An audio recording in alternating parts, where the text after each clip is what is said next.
हेर्न सक्नुहुन्छ हाम्रो मोमो चाहिँ स्पेशल रङबिरङ्गीको मोमो यहाँ थोप्ला थोप्ला मोमो भइरहेको छ हो मेन मैदा मुसाई दाजु चाहिँ यता हुनुहुन्छ कस्तो मजाले एकछिन देखाइदिनु कस्तो मजाले मुसेको छ हेर्नुस् न सफ्ट न सफ्ट हो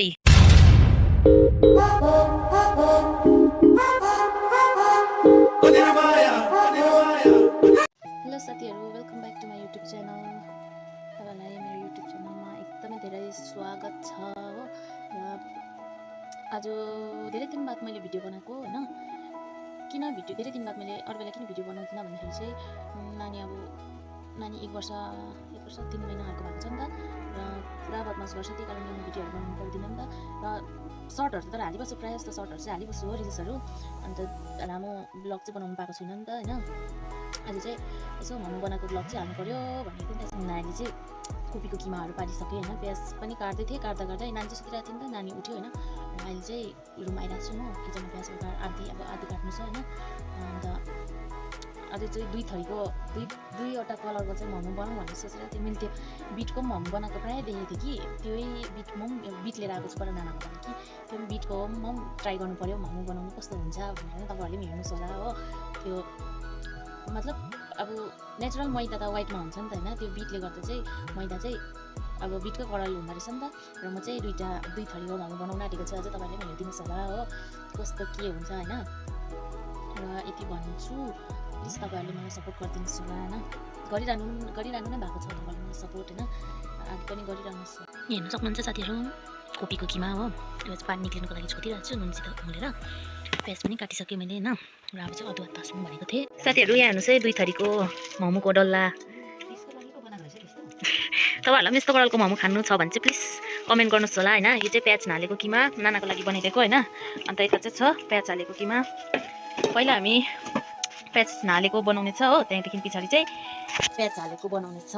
खै मैदा मुस्ने कता गयो देखाइदिनु पर्यो भन्छ यता चाहिँ प्युर मक्टुमा तेल लगाउने भए हो यता चाहिँ काम नसका हेर्ने डल्ला मुस्ने भाइ यता आउनु पर्यो तिमी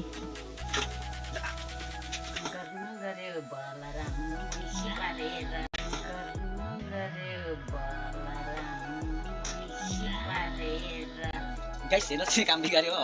मैले चाहिँ हैन मक्टुले हो गाइस यो चाहिँ के छ भन्दाखेरि यसमा चाहिँ बन्दाकोपी बिट हैन अन्त हुचिङ त्यस्तो अदुवाहरु के हालेको छु यो डल्ला चाहिँ प्लिज तपाईहरुले मिस्दै खानु मन छ भने चाहिँ करलको प्लिज मलाई कमेन्ट गर्नुस् है साथीहरु मेन मैदा मुसाई दाजु चाहिँ यता हुनुहुन्छ कस्तो मजाले एकछिन देखाइदिनु कस्तो मजाले मुसेको छ हेर्नुस् न सफ्ट न सफ्ट हो यतिको मुस्ने चाहिँ अब हेर्नुस् गाइस बेलेको पनि अब गर्दैन त बेल्दै छ म चाहिँ बाङ गरेर टिएर भए पनि अब केटाहरुले चाहिँ यतिको काम गर्नेको चाहिँ केटीहरुले चाहिँ यतिको काम गर्ने बुढा पाउनु चाहिँ भाग्यमा नि है गरि खिच्नु नि सिस्टर गर्न पर्छ नि बिस्तारै बेला न अन्त यो त यस्तो झट्टै पार्नुपर्छ हौ मिलेकै छैन हौ यो नै साथीहरु हामी चाहिँ मोमो बनाउनु भनेको चाहिँ अब कति बेला दानी छ बेल्दै छ यति बेला बेल्नु त हुँदैछ यति बेला खतरा हुने हो यो पिठो हाल्नुपर्छ दानी हाल्नु पर्दैन ठिकै छ पिठो हाल्नु के गर्छ नि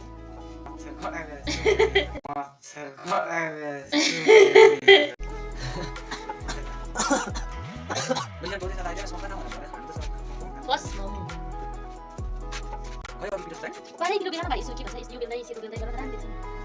मलाई त भन्नु न भने नि काम गर्दैन हेर काम गर्दैन हेर तपाईहरु भनेको हैन हैन अघि यहाँ अन्त हेर्ने काम त सँगै छ त त्यसरी काम म चाहिँ काम नगरिकन हेर्ने भन्छ यो काम नत्र भने हुन्छ नि मेरो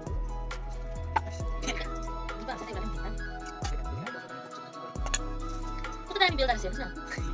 साँच्चै त सका भयो साँच्चै भन्नु तर अब चाहिँ मजाले ओडी मलाई नि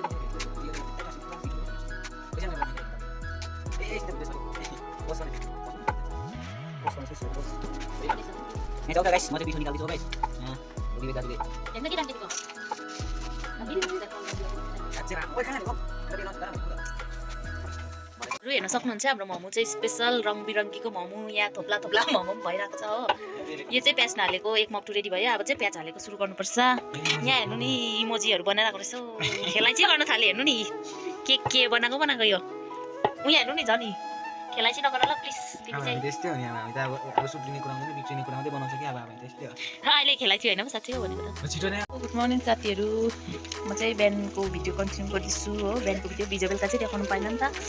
अलिक टाइम गइसकेको थियो नि त हतार गर्ने भएपछि अहिले चाहिँ बिहान चाहिँ म मोमो फ्राई गरेर खाँदैछु हो मलाई मोमो बनाएको छ कि बिहान फ्राई गरेर चाहिँ खानुपर्छ त चित्तै बुझ्दैन